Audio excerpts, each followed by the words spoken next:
I'm standing in my living room. Sunday afternoon, my wife is in front of me. Our two kids are on the couch. Emma, 10, Noah, 8. My wife just gave me an ultimatum. Accept Derek as part of our family, or I'm leaving you. Derek. Her friend from work.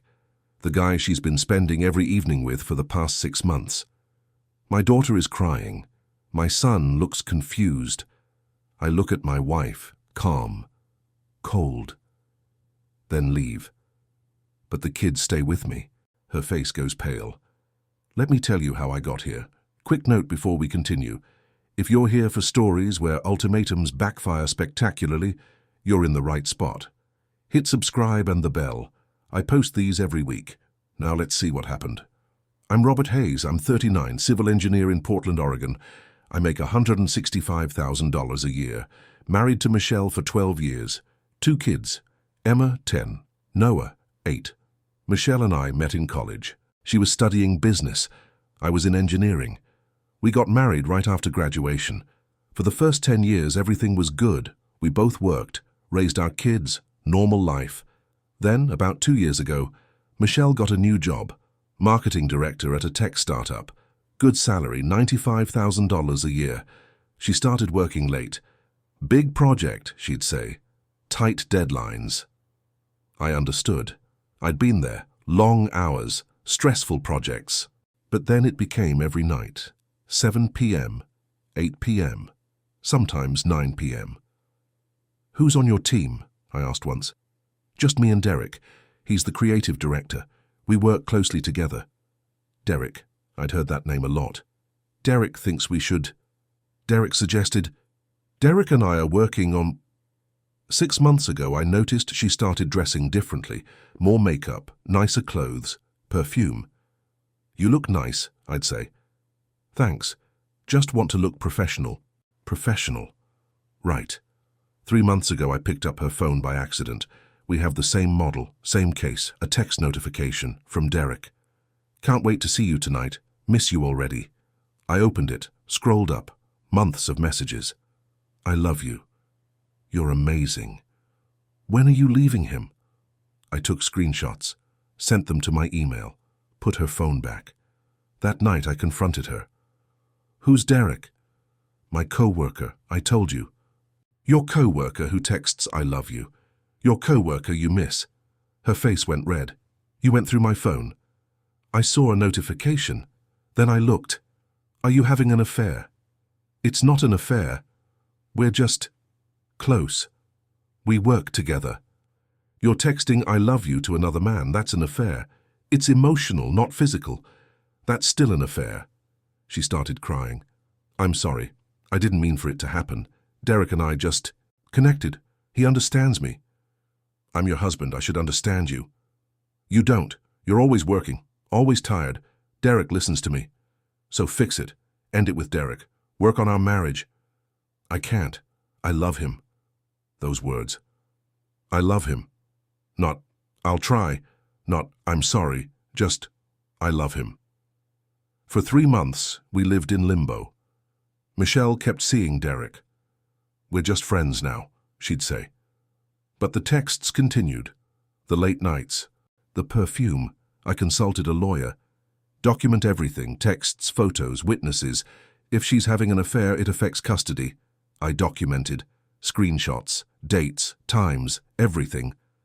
Last Sunday, Michelle came home early. 2 p.m., unusual. We need to talk, she said. The kids were home, playing in the living room. Okay, let's talk in the bedroom. No, here, in front of the kids. They need to hear this. Red flag. Huge red flag. Michelle, whatever you want to say, we should discuss it privately first. No, they're part of this family. They deserve to know. Emma and Noah stopped playing, looked at us. Michelle sat down, looked at me. I've been seeing Derek. You know that. And I love him. I want to be with him. Emma started crying. Mommy, what are you saying? Sweetheart, Mommy has a friend. His name is Derek, and Mommy loves Derek very much. Noah looked confused. But you're married to Daddy. I know, baby, but sometimes adults fall in love with other people. I was furious. She was telling our kids about her affair, in front of them, using it to manipulate me. Michelle, stop. We need to talk about this privately.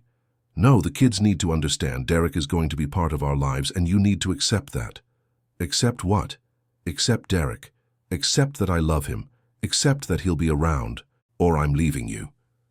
Silence. Emma was sobbing. Noah looked terrified. She didn't just want a divorce. She wanted to replace me while keeping my lifestyle, my house, my income, my kids. Just swap me out for Derek. You're giving me an ultimatum, in front of our kids. Yes.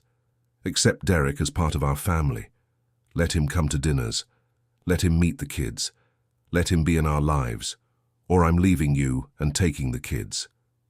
She thought she had me. She thought I'd cave. For the kids. To keep the family together. She was wrong. I looked at her. Calm. Cold. Then leave. But the kids stay with me. Her face went pale. What? You heard me. If you want to leave, leave. But Emma and Noah stay here. With me. In their home, in their school, with their friends. You can't do that. Yes, I can. Oregon custody law favors stability. I have a stable job. A stable home. You're having an affair. Introducing our kids to your affair partner. No judge will give you full custody. Michelle stood up, shaking. You're bluffing. I'm not. I've already talked to a lawyer. I have evidence, texts, photos, witnesses. You've been having an affair for 6 months. You just told our kids about it in front of me. Using them as leverage. I wasn't using them. You gave me an ultimatum in front of them. Accept Derek or I'm leaving and taking the kids. That's manipulation. That's parental alienation. No judge will tolerate that. Emma was still crying. Noah ran to me, hugged my leg. Daddy, is Mommy leaving?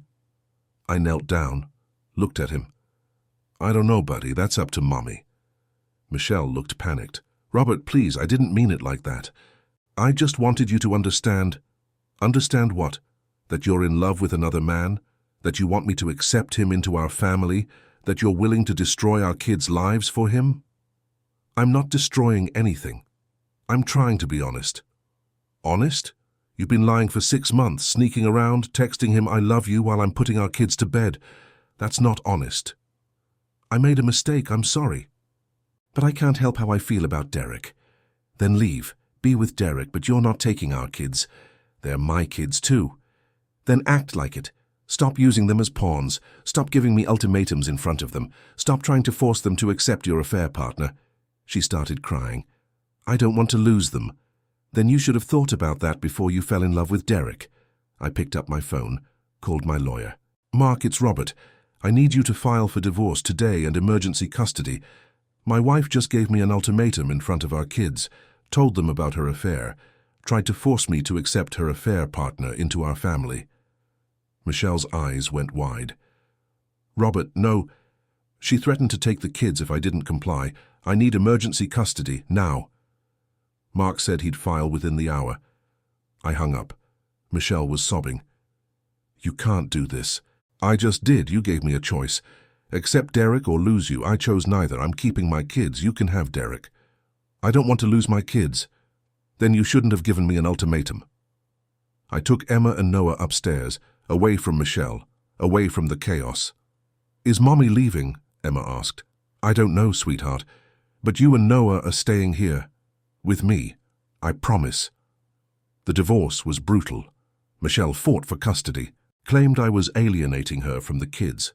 My lawyer presented the evidence, the texts, the affair, the ultimatum in front of the kids. The judge was not sympathetic. Mrs. Hayes, you conducted an extramarital affair for 6 months. You then gave your husband an ultimatum in front of your minor children, attempting to force him to accept your affair partner into the family home. This is inappropriate and harmful to the children. Michelle tried to explain.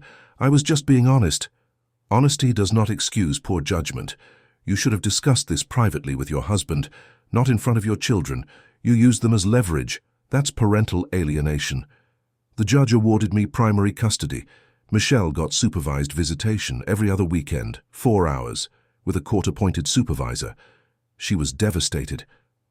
I just wanted to be honest. I didn't think You didn't think about the kids, you thought about yourself. And Derek. Derek, by the way, left her 2 months after the divorce started. Too much drama, he said.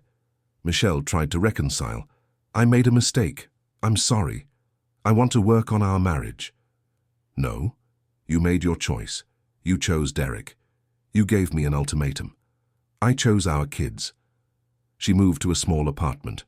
Got demoted at work. Inappropriate workplace relationship, they said. Derek was fired. She was moved to a different department, $65,000 salary. I kept the house, kept my job, got promoted, senior engineer, $195,000 salary. Emma and Noah are doing well. Therapy helped. They see their mom every other weekend. It's enough. I started dating again. Met a woman named Lisa. 37. Teacher, kind, patient, great with kids. We've been together for a year. She's never given me ultimatums, never tried to force anything, just partnership. Act 5. The resolution. 450 words. 3 years after the divorce, I was at Emma's school play. She was the lead. Singing, dancing, confident. Michelle was there. Court-ordered visitation. She gets to attend school events now. Unsupervised. After the play, she walked over. Robert. Michelle. She was amazing. She was. Thank you for raising them so well, for being a good dad. That's my job. I'm sorry for everything, for the affair, for the ultimatum, for using the kids. I know. Do you forgive me? I looked at her, at the woman who gave me an ultimatum in front of our kids, who tried to force me to accept her affair partner. I don't forgive you, but I don't hate you either. You made your choices. You're living with them. I lost everything. My marriage, my kids, Derek, my career. You didn't lose everything. You threw it away. For a man who left you the moment things got hard. I know, I wish I could go back. Handle it differently. Talk to you privately. End the affair. Work on our marriage. So do I, but you can't. And now here we are. Lisa walked up. Ready to go celebrate? Emma wants ice cream. Yeah. Michelle looked at Lisa. She's lovely. She is. And she doesn't give ultimatums. We walked away. Emma holding my hand. Noah holding Lisa's. The best revenge, I learned, wasn't revenge at all. It was calling your wife's bluff. Choosing your kids over her ultimatum. And then building a life so good that running into your ex 3 years later, while she has supervised visitation and you have primary custody, feels like seeing a stranger whose manipulation had nothing to do with your $195,000 salary and your beautiful family. Some people give ultimatums. They think it gives them power, control. They're wrong, because sometimes the person they're threatening calls their bluff and chooses option 3, neither. If this story showed you what happens when ultimatums backfire, do me a favor. Subscribe and hit that bell. I've got more stories where manipulation gets exposed and people choose themselves. Drop a comment. Would you have called her bluff like I did or handled it differently? Let me know. See you next time.